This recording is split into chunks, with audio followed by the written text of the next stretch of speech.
What's up, humans, and welcome to a new Psicoactivo. Happy Friday to everybody. We got a bunch of things happening today, but I wanted to echo something that happened yesterday because we got an important update on the Michael Herrera story. And I know how a lot of people feel about him. Even when I heard his story first, I found it highly, highly fantastical because it involves a military person denouncing NHI technology, but used by humans, which is fantastical, you could call it. Not that it isn't true or it is true. That's how I felt initially. And over time, this story of Michael Herrera has picked up more data points that make me just keep paying attention to his story because documents keep coming out. More corroboration of his story keeps coming out. We know that Jake Barber came out and corroborated parts of his story. And we know that now we know that Michael Herrera was having constant communication with Jake Barber. The interview with Jesse Michels, they go into a lot of details of different topics that I found really interesting. But what I'm going to do is the following. There's a new account on X that was created by the American Alchemy team, and they promote one clip there. So I'm going to play you guys that clip from that account, but I would urge you to please go and check out the whole interview because it's really interesting. And then after the clip, I am going to also share something that UAP Gerb wrote and he shared too, which is another piece of evidence that AARO was either not telling the truth or embellishing the truth to their convenience. So I'm going to show you guys first the Herrera clip and see you guys after that. I had an interesting meeting on Capitol Hill, and one of the things that was brought up by a particular gentleman who knows of what's going on, I'm not going to say who he is, what he was able to figure out and provide us during that meeting was Russia and China have their own retrieval teams of non-human intelligence, and they have their own technologies, reverse engineered, and they're pretty much on par with what we're doing. And it's to the point to where we, as in the United States assets that deal with this, have gentleman's agreement with both countries to say if we target and shoot down NHI, whatever team gets there first gets the prize. Whatever team gets there second has to wave off. Whoa. And this person's a pretty high place in the government. So the fact that that was established, because that was a theory, I was like, we can't be the only people that have this in this country. But it's not even just these countries. It's this organization, which is transnational. They just happen to exist in other countries that are doing the same stuff we do here. Do you think that this could bring us together? I mean, you have rumors of Reagan and Gorbachev. This isn't even a rumor. Mikhail Gorbachev says in an interview with Charlie Rose that he was sitting with Reagan at some UN event or something. And Reagan, whispers over in his ear, he says, if the United States were attacked by someone from outer space, would you help us? I said, no doubt about it. He said, we too. And so do you think there's any hope of this not being this sort of game theory dynamic, but actually sort of, creating kind of peace between the nations, or is that just totally naive? I think the only way that we're going to get full disclosure is if we are peaceful to each other. I think if everybody puts their fucking swords down and understands that we have a bigger problem to deal with here and it's bigger than ourselves, this is the only way we're going to gain ground. The problem with this field, if you want to call it UFOs, or a community, right? I don't even consider me a part of it. I'm just somebody who saw something fucking crazy, and here you go. So there's so much division. There's so many factions with this where everybody thinks that, oh, this person's right, this person's wrong, or this doesn't make sense, or this makes sense. If everybody was to understand that we're all trying to do the same thing and we all group together, we could get so much further along with this. But everybody's like, oh, I hate this person because of this, or I heard this about this person, so, he doesn't contribute anything. We have to be uniting together to make this happen. Yeah. And it's the problem. I don't think it will ever happen unless everybody puts their damn swords down. Yeah. That is very interesting. I'm going to leave everything in the description so you guys can check it out. If this is in any way true, I've been asking around since we got the information. If China and Russia do have their own NHI derived technology, I hear people within either the military or the intelligence community or even academia and the scientific community that don't believe that Russia has these capabilities. They're like convinced about it, and they explained and laid it out to me in a way that I could understand. But I think it's, if a country of those two would have that type of level of technology, I would say it's China, not Russia. But Michael here is saying that both, and his experience was twisted by AARO, because you guys, I don't know if you remember, but when AARO released the report, there was the Michael Herrera story as part of the testimonies that they received. The problem is that AARO painted and embellished parts of the testimony by saying that, using words like extraterrestrial, and nowhere in Michael Herrera's history and testimony does he ever mention those words. So why does AARO mention this? And to prove that, I'm going to share another thing that just happened, which was a very interesting post from UAP Gerb. And I'm going to show it to you guys so you guys can check it out. So it's a bit long, but I think it's very interesting and important. And I'm going to share it with you guys. Shout out to both Jesse and UAP Gerb, who did a tremendous job with Michael. Let me know if this changes your perception a little bit, or if it doesn't. Let me know in the comments. Let's do this. UAP Gerb posts Michael Herrera 2023 AARO testimony memorandum for record. Key to note: this testimony was conducted with Dr. Sean Kirkpatrick while he was still the head of AARO.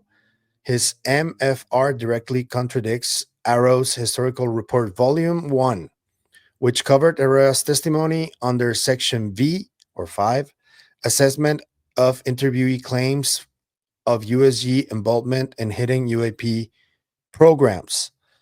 AARO says, an interviewee who is a former U.S. service member said that in 2009, while participating in a humanitarian and security mission in a foreign country, he encountered U.S. Special Forces loading containers onto a large extraterrestrial spacecraft. They said extraterrestrial on the report. On what UAP Gerb is sharing here, it says, the men were armed with M4s equipped with ACOG sights, pistols in drop-thigh holsters, and spoke English with American accents. There is no mention of U.S. Special Forces, unlike the AARO report. The object appeared to be some type of powered craft hovering above a platform. The object was matte gray or matte black in color and made a sound similar to that of initially plugging in a guitar amplifier. Not once did Herrera discuss extraterrestrial craft in his MFR. Since this original testimony, he has claimed his craft seemed to be human-made, yet the AARO report stated Herrera claimed the craft to be extraterrestrial. Why did Sean Kirkpatrick and AARO egregiously misquote Herrera's memorandum for record twice in their Historical Report Volume 1? I think back to what Herrera said to Sean Kirkpatrick while testifying to AARO in 2023. According to Herrera, Kirkpatrick said only one thing, a question he repeated twice. Who were these operators? Joey is not my name tag because thank you always for your work on Herrera's case. Shout out to Joey too, who's been on the show, and we had a great conversation. So what he's sharing right here is pretty significant, if you ask me, because it depicts exactly what Herrera has been talking about in his testimony. Not a mention of ET or aliens or anything like that. And he's always been misrepresented in that way, you know? And also, I want to point out, I'm going to leave obviously this tweet in the description so you guys can check it out. These documents are very, very interesting. I think that there are other instances where other people have come forward and talked about seeing humans operating NHI technology. And the person that I'm talking about is Timothy Alberino, who, if you guys don't know, I'm going to leave the link to our conversation in the description. He described to me when he went to Peru to uh, report on the so-called Pelacaras, which initially were believed to be some sort of creatures that were terrorizing people in a village in Peru. And Alberino was there. He lived in Cusco for like 8 years or something like that. And since he was there, he went to investigate. He spoke to the people, to the villagers, and a little girl told him, and he has this on record. She told him that she identified an American accent as well. So this is a second account. I can see, and I'm sure you guys can see a pattern here. So what the hell is going on, right? I don't know why this keeps coming up. You know, this talk about NHI derived technology, this talk about Russia and China also having these capabilities of reverse engineered tech. And I know that the people that are like in the disclosure movement, their hands are probably really, really tied up when they are asked about this stuff because they're still part of the government. And technically, if you revealed any type of classified information about any of this that has to do with weaponry that belongs to the government, you can get in serious trouble. You can go to jail. So I understand that their hands are tied, but I think that potentially whatever comes out in the Age of Disclosure film, they're going to be a little more open about that aspect of this. They already said in the trailer that there's like this arms race going on. But that's as far as I'm taking this and I'm going because before the disclosure movement started, there was a lot of inventions and a lot of lore and a lot of mythology surrounding ufology. You know, let's talk about the Galactic Federation and different type, like hundreds of types of NHI races, and these all are just stories that so far have never been corroborated. Some of them even are like in the process of lawsuits and stuff like that because they were proven to be false. And that's where I think people need to draw the line and see what is like the serious information that you can get. And I spoke to you guys about what seems to be happening surrounding different types of phenomena. This is why I stay on the government aspect of this and the military aspect of this, because there is also stuff that seems to be happening within the military, different branches. Herrera is just one, but there's a bunch of people. I already told you guys what convinced me was Commander Fravors' account of the Tic Tac, and there's a bunch of stuff related to that too. So that's what I think we need to pay attention to, and we need to like learn how to discern when something sounds like way too out there. And here in this instance, that's what I thought with Herrera, and I think that's healthy. There's nothing wrong with that, but more info keeps coming forward and more confirmation of stuff. So this is getting really interesting. I want to hear your thoughts on this because this one is, I think, up there. A lot of stuff is happening, but I had to talk about this because I want to hear your perspective. And I already know there's a lot of people that are going to talk about Herrera's team leader. That is also a testimony that is out there that you guys have to check out and decide for yourselves. I think so. I don't think we can discount anything, even that this is not true. We can't discount anything. So, but yeah, more information, more corroborating information is coming out. Shout out to Gerb, shout out to Jesse. I'm going to leave links in the description to their channels and this tweet and all of that. And let me know what you think about this case and this new update about Herrera. Do you think that AARO is going to have like a different outlook and perspective now that David Grush came on and Kirkpatrick is no longer around? We recently saw that interview with Kozlowski that seemed to like veer towards a more neutral position. So I don't know. What do you think will happen? Do you think people are going to start listening more to folks like Herrera? Let me know in the comments. If you like the content you see, I'm going to ask you to please like, share, comment, subscribe, hit the bell icon so you can get notified when a new video drops.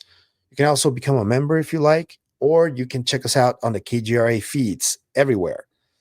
If you want to support the channel in any other way, I'm going to leave a few links in the description. Thank you for your support as always. And that's it for me today on this video, but I'll see you guys in the next one. Remember, stay curious, stay inquisitive. Bye.